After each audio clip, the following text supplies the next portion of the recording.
Good morning my dear students. 8th class के लिए आज हम ले रहे हैं exercise 8.2।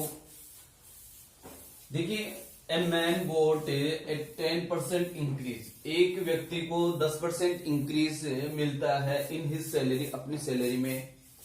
If his new salary is 1,54,000 find original salary. जब उसकी नई सैलरी अपने को दे रखा है तो हमें क्या फाइंड करना, ओरिजिनल सैलरी। तो मान लेते हम कि उसकी ओरिजिनल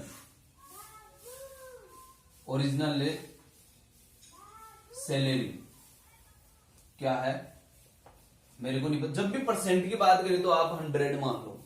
लेट ओरिजिनल सैलरी क्या मान लेते हैं हम, 100 रुपीज। देन न्यू सैलरी क्या बनेगी बताओ, न्यू, या पहले इंक्रीमेंट लिख दो।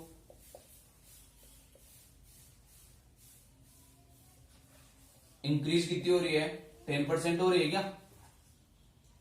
अब बताइए उसकी न्यू सैलरी क्या बनेगी। न्यू सैलरी बनेगी जब 100 रुपए उसकी ओरिजिनल मान ली, 10% उसमें, 10% का मतलब 100 रुपए में 10 रुपए आपके बढ़ रहे हैं, 10 रुपीज बढ़ रहे हैं, तो 110 हो गई क्या। ये क्या हो गई उसकी न्यू सैलरी। जबकि आपको एक न्यू सैलरी और दे रखा है, न्यू सैलरी कितनी रुपीज दे रखा, 1,54,000 ये रुपीज दे रखा है ना। अब ध्यान दें, हम क्या करते हैं जब भी ऐसे क्वेश्चंस को फाइंड करते हैं, देयरफॉर एंड सो का यूज करते हैं। देयरफॉर एंड सो का यूज करते समय हमें कैसे फाइंड करना है, ये सबसे इंपॉर्टेंट पॉइंट है। तो देयरफॉर एंड सो का यूज करते समय आपके पास ऐसी कौन सी दो वैल्यू है जो सेम है लेकिन वैल्यू उनकी डिफरेंट है। जैसे न्यू सैलरी 2 बार आया ना, तो ये हमने माना है और ये आपको क्वेश्चन में दे रखा है। तो जो हमने माना वहां से स्टार्ट करो, न्यू सैलरी, और इस तरफ रखना है ना वो जो जिसको फाइंड करना है। जैसे ओरिजिनल वैल्यू फाइंड करनी है पड़ेगा, ये कह रहा है ना फाइंड ओरिजिनल सैलरी, तो वो हमें फाइंड करना है। तो मैं यहां लिख सकता हूं 110 rupees is new salary then original salary equal कितने रुपए आएगी बताओ, 100 रुपए। इसका अर्थ ये हुआ न्यू सैलरी अगर किसी की 110 है। हाँ ध्यान दे, जब मैं यहां पर स्टार्ट कर रहा हूं तो कहीं ये वैल्यू मत ले लेना, ये वैल्यू तो 100 के अकॉर्डिंग नहीं है, ये जो 100 के अकॉर्डिंग वो ले। फिर से सुन लो, इधर वो वैल्यू आएगी जिनकी दोनों वैल्यू दे रखी है, और इधर वो वैल्यू आएगी जिसको फाइंड करना है। ठीक है, अब हम क्या करेंगे, इसको फाइंड करेंगे 1 रुपीज से। तो 1 rupees is new salary then original salary equal कितना होगा। जब 1 रुपीज की फाइंड किया जाए तो ये 110 है, वो 100 में जाके क्या करेगा, डिवाइड करेगा। अब आपके पास कितने रुपीज है, न्यू सैलरी, तो न्यू सैलरी अब आपके पास है 1,54,000 के अकॉर्डिंग फाइंड करना है ना। तो 1,54,000 is new salary then original salary equal आएगा। आप चाहो तो इसकी 0 से 0 कट सकते, तो यहां पर बच गया 10/11 इंटू 1,54,000। क्लियर है। अब इस 11 से आप काट के देख लो, 11 बन जा 11, बचे कितने 4 44, 11 4 जा 44, ये 000 इसके पास आ जाएगी। इसका अर्थ ये हुआ 3 0 तो इसके पास है, 1 0 इसके पास है, तो यहां पर हो गया 1,40,000। तो आप ये लिख सकते हो कि उसकी ओरिजिनल सैलरी, तो यहां नीचे लिख सकते हो original salary of a man, उसका नाम ए मैन ही दे रखा अपने को, ए मैन इक्वल कितने रुपए रहेगी, 1,40,000 रुपीज। समझ में आया। अब हम ले रहे हैं question number 2। On Sunday 845 peoples went to zoo. इसका अर्थ ये हुआ कि एक जू में कितने लोग जा रहे हैं संडे को, 800। तो यहां लिख सकते हैं हम on Sunday, on a Sunday visit in zoo equal 845। ठीक है, बताओ ऑन मंडे, आगे बोल रहा है on Monday only 169 people went to visit है ना, तो on a Monday visit in zoo equal 169। अब ये बताइए इसमें इंक्रीज हुआ या डिक्रीज हुआ? जैसे संडे को 845 गए तो मंडे को 169 ही जा रहे हैं, तो इंक्रीज हो रहा है या डिक्रीज हो रहा है? सिंपल सी बात है, डिक्रीज हो रहा है।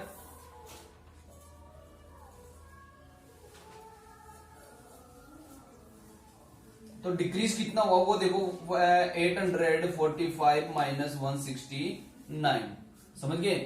तो इसमें से माइनस करो, जैसे 15 में 9 गया तो 6, यहाँ बचा 3, 13 में से 6 गया तो 7, यहाँ बचा 7 में से 1 गया तो 6, 676 पीपुल क्या हुए? डिक्रीज हुए। आपको क्या फाइंड करना है वो देखो, what is the decrease percent in the, तो डिक्रीज परसेंट का फॉर्मूला क्या रहेगा?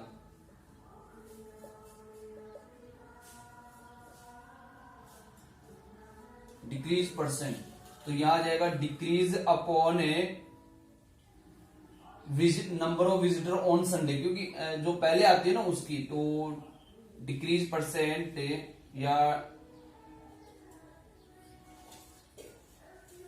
Decrease upon number of visitor on Sunday, number of visitor या visit on a Sunday multiply क्या आ जाएगा? जब भी हम परसेंट में निकालते हैं मल्टीप्लाई 100, तो डिक्रीज कितना हुआ? 676, और विजिटर कितने थे संडे को? 845 मल्टीप्लाई बाई 100। समझ में आया? अब यहां से काट लो, आप इनको काटोगे तो किस प्रकार से काटोगे वो देख लो।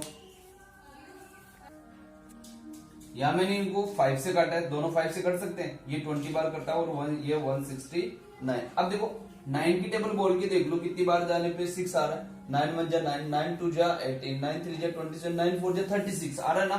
तो आप इसको 169 को 4 से मल्टीप्लाई करके एक बार चेक कर लो कि ये कट रहा है कि नहीं कट रहा। 4 टाइम डायरेक्ट काटना बता रहा हूं, तो 4 9 जा 36 बचा 3, और 9 6 4 जा 24 और 3 27 बचा 2, और 4 1 जा 4 और 2 6 कट रहा है क्या?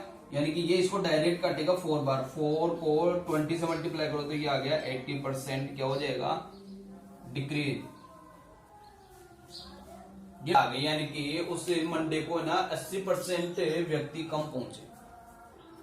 नेक्स्ट क्वेश्चन ले रहे हैं third, A shopkeeper by 80 articles for 2400, sell them for a profit 16%, find the selling price on the article, on one article.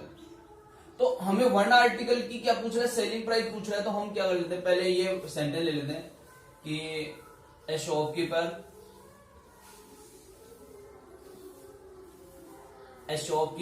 Bye 80 article for rupees, कितने रुपए में खरीदा? 2400 रुपीज में खरीदा ना। तो मैं ये लिख सकता हूं the cost price of one article, the cost price of one article, one article. तो इसको हम बोलते हैं सीपी, कॉस्ट प्राइस को हम क्या बोलते हैं? सीपी ऑफ वन आर्टिकल कितनी हो जाएगी? तो 24,000 में कितने आर्टिकल खरीदे उसने? 80 0 कट रहा, और यहां पर आ गया ये 30 रुपीज वन आर्टिकल का हो गया। प्रॉफिट कितना हो रहा है उसको प्रॉफिट हो रहा है 16%। समझ लो हमें क्या पूछा जा रहा है? Selling price. अब ध्यान दे, एक फॉर्मूला होता है, ये हमें पूछा जा रहा है। तो एसपी फाइंड करने का फॉर्मूला बताओ जब आपके पास प्रॉफिट परसेंट हो, प्रॉफिट हो रहा है। तो एसपी फाइंड करने का फॉर्मूला होता है 100 plus profit percent upon 100 multiply by CP, ये होता है क्या? तो यहां से अपने पास आएगा 100 प्लस प्रॉफिट परसेंट की जगह आ जाएगा 16, और नीचे आ जाएगा 100 और मल्टीप्लाई बाई सीपी कितनी है अपने पास? एक की सीपी कितनी है? एक की, तो 30। तो ये अपने पास आ जाएगा वन आर्टिकल के हिसाब से। तो ये आ जाएगा अपने पास 0 काट सकता हूं। ये कितना हो गया? 116 अपॉन 10 मल्टीप्लाई 3। अब इन दोनों को तो मल्टीप्लाई कर, डिवाइड करने की आवश्यकता है नहीं क्योंकि हम डेसिमल यूज कर सकते हैं। तो इनको मल्टीप्लाई कर 6 3 जा 18, कैरी बची 1 3 और 1 4, कैरी कुछ नहीं रहेगी, 3 1 जा 3 डिवाइड बाई 10, डिवाइड करोगे तो ये आ जाएगा 34.80 रुपीज। ये क्या है अपने पास, the cost selling price, selling price of one article, तो कितना है 34 रुपीज एंड 80 पैसे, इतने रुपीज आ जाएंगे अपने पास।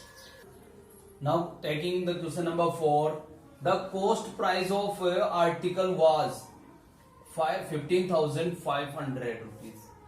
देखिए इसका अर्थ हुआ कि एक जो आर्टिकल है उसके कॉस्ट प्राइस है 15,500 रुपीज, 450 रुपीज क्या किया उसने स्पेंड किया। स्पेंड किस पे किया, रिपेयर पे। जब हम कोई चीज खरीदते हैं और उसके ऊपर रिपेयर, जैसे हम पुरानी खरीदी है तो फिर क्या कर रहा है वो उसको रिपेयर करके क्या कर रहा है, सोल्ड कर रहा है।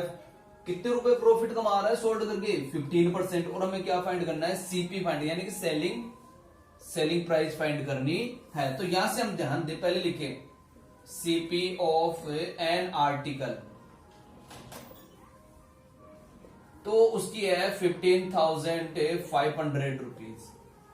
फिर रिपेयर,